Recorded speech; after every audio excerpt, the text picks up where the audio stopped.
So yan na nga. Good afternoon. So yun si Boss Ipoy. Siya ang chief mechanic talaga ng motor. Pati 4 wheels. Dali yan dito. So yan. Yan yung pagbabalik pag ano na yung mga makina. Kalimutan pa nga po yung kunya doon ay sa machine shop. Ha? Nakalimutan yung kunya. Pinapakita ko dati. Kunya lumag dito. Pero nakuha na.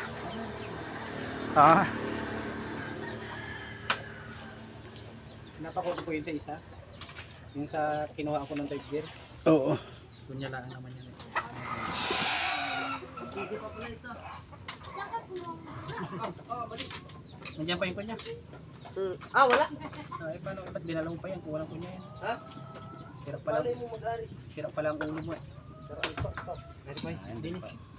Yun na. Alam niya siya. Yung kunya na wala yung kunya.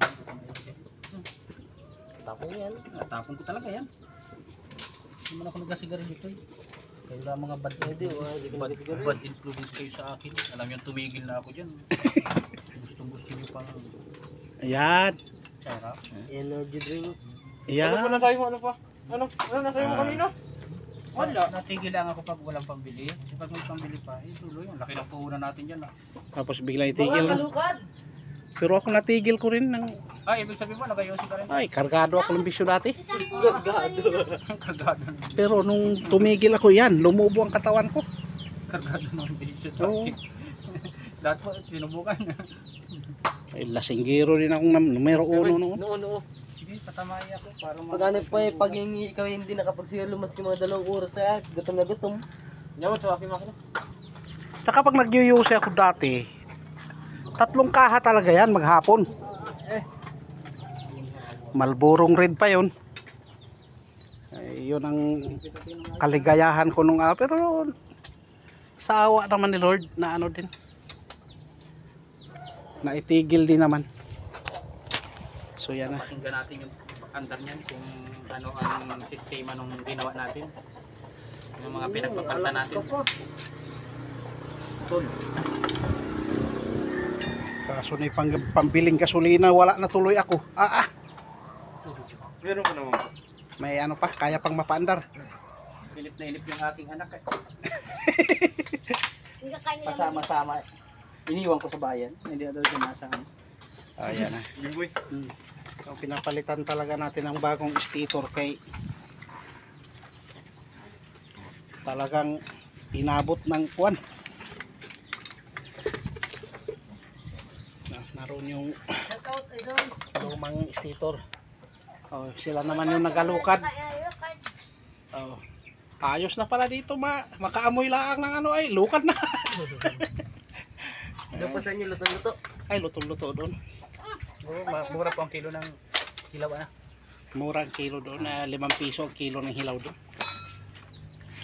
Ito lang gihigpit yun. Ito lang gihigpit yun. Swerte nga kayo dito, naabot ng 30 ang kilo. Dini ka na, ikuta, jamat din po kuta sa akin. Kababaan po dito yung dusi. Nagdilag ako ng mag nito. Alin? Ikuta din, kayo pa yan.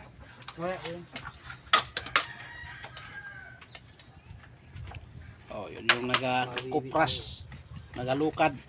Ari naman yung mga nagabuo ng mga kuwan, makina. Baka magka-grasa yung aking buto, asap-sapin yung chikit mamaya. Bihirang bata yan. Mangginhawa nun. Maginhawa. Ay, naku.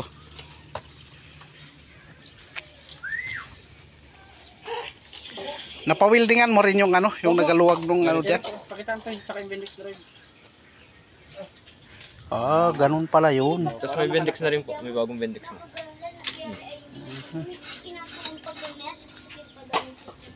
Yung pala yung sakit talaga niyan ano. Ganon din yung sakit sa kapatid kong nasa Mindanao. Laging magkakundi yung pagganyan. Ganyan din ang ano dahil halos sabay din kaming kumuha nito eh. Nagadulas ang kanyang start, electric start, yung pala yung problema.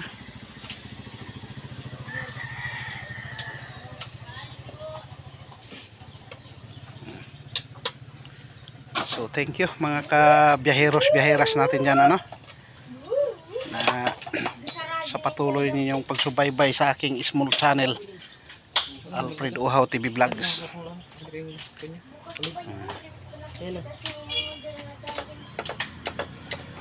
Parang ka talaga yun sa dito. Oo. Ano dito pala may ibig lang yan? Nandun, nakalawang na yung mga pisa doon. Malay mo yun, may sira yung kay G na connecting rod. Wala na ito, yung may tama na. Wala. Ah, wala. Kasi may kontamaan ko. Oh, tangina mo. Sabi mo? Aray. Oh, yan, magkakapaluan pa yung mga mekaniko dito. Hindi, biro lang yan. Walang ano, walang seryosohan. May bukbo ko lang po. Okay, thank you very much mga kaludis natin diyan. Mga ka-idol. Okay.